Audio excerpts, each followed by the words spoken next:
What's happening, folks? Back with another reaction, back with some more punk rock. And big shout out to Chris for both sharing this album and the patience as I've gone through it. We're back with Bombs Over Providence and their one and only album, Shake Your Body Politic, 2005. And I've been commenting as we've gone through this about the clever, amusing, and zany nature of the song titles. This one I think takes the cake. It's Pink Slip+1, 30% Resistance to Your Daughter's New Pony.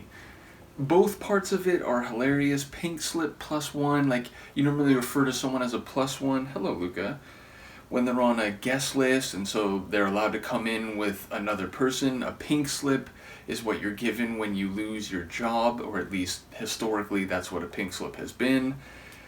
30% resistance to your daughter's new pony. I don't even know where to go with that. So in terms of the different parts and putting them all together as a single song title, I really don't know what to make of it.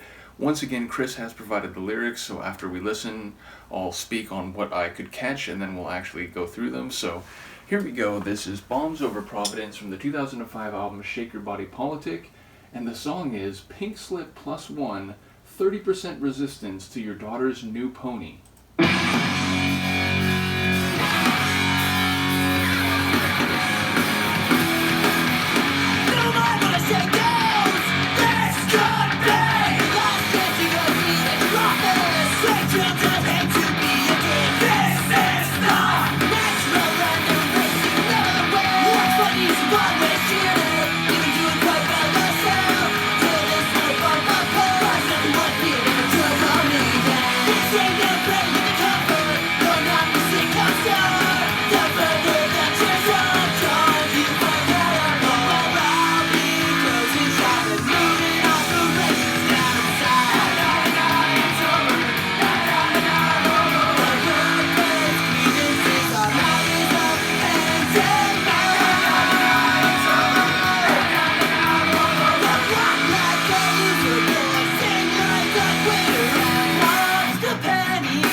Sounds like Propagandhi right here.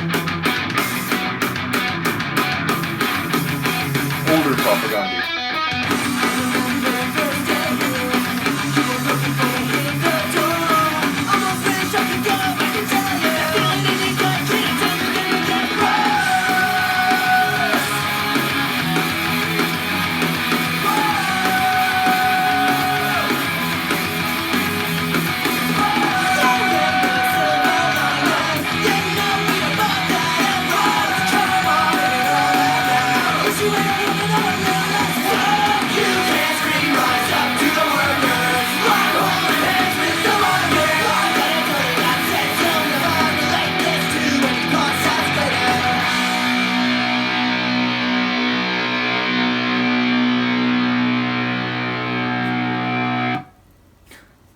So again, just a comment, it really does sound like late 90s, early 2000s Propagandhi, which again, it's another Canadian punk band. That doesn't necessarily mean they should have to have a similar sound, but some of the guitar work, some of the structure, like the non-standard or non-predictable or unpredictable, I should say, composition and structure of the track, it just really reminds me a lot of the Propagandhi material from the late 90s, early 2000s, where it's idiosyncratic, it doesn't fall into typical, like, you know, same tempo throughout, verse, chorus, outro sort of chronology. Like, it really just does its own thing, and it takes turns or tempo changes that you don't expect.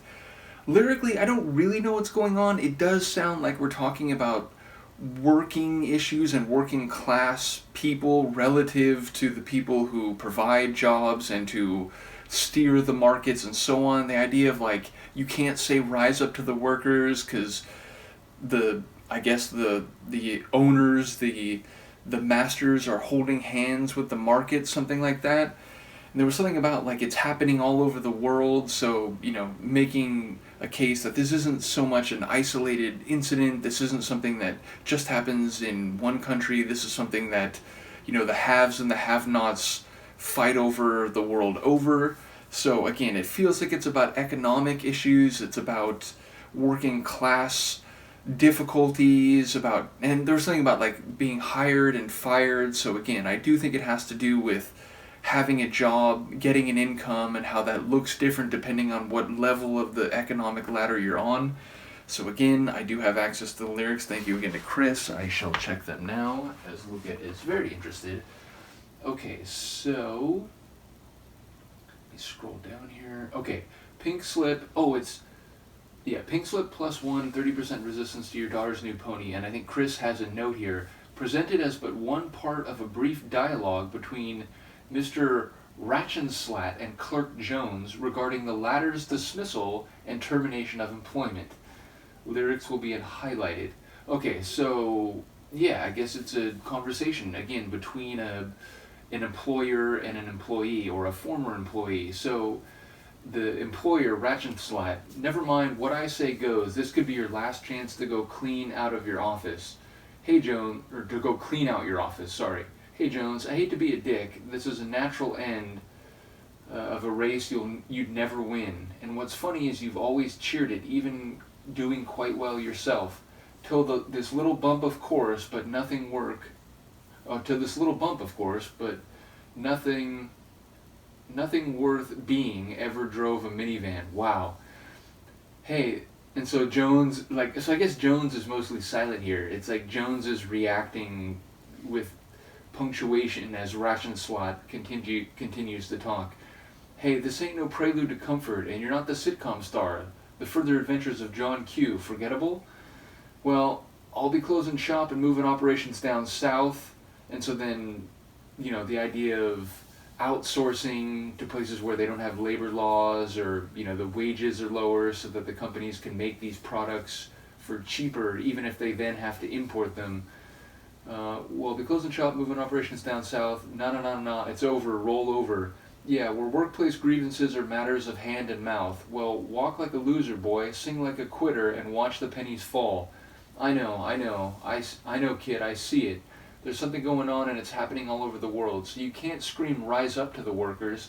I'm holding hands with the market. I've got $1 that says you'll never relate this to any process greater. You've been quitting since the day you were hired, so burn down the building, dance around the fire. I've got $1 that says you'll buckle with rebel cliches at the first sign of trouble. Ouch! What a zing. I remember your first day here. You were broken before you hit the door. Almost wish I could go back and tell you that feeling in your gut, kid, it's only going to get worse. There ain't no silver lining. You know we'd buy that outright. Come now. It ain't all that bad. At least you ain't a woman or a little less white. Again, just the brutality of these lyrics. So you can't scream rise up to the workers. I'm holding hands with the market. I got $1 that says you'll never relate this to any process greater. So yes, I was right, and it was even more scathing and sardonic than I thought, said from the point of view of the oppressor, of the cavalier overlord who is not only exploiting the worker that he's then firing and saying we're actually going to go exploit people who we can do that for even cheaper than you, but you should feel bad. Well, first you should feel bad because it was never going to work out for you. There's no silver lining here. Hurry up, clean out your office and get out of here. But then saying, actually, if there is a silver lining, it's that at least you're not a woman. You would have gotten even less pay. At least you're not less white, because then you would have maybe not even got the job, or indeed got less pay.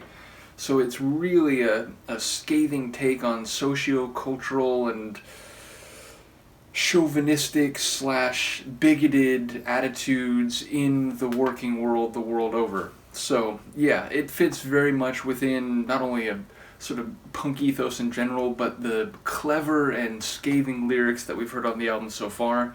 Only a couple tracks to go, so looking forward to the rest of the album. Once again, shout out to Chris, both for the material and the patience. Let me know what you think, and the sleeping Luca and I will see you next time. Peace.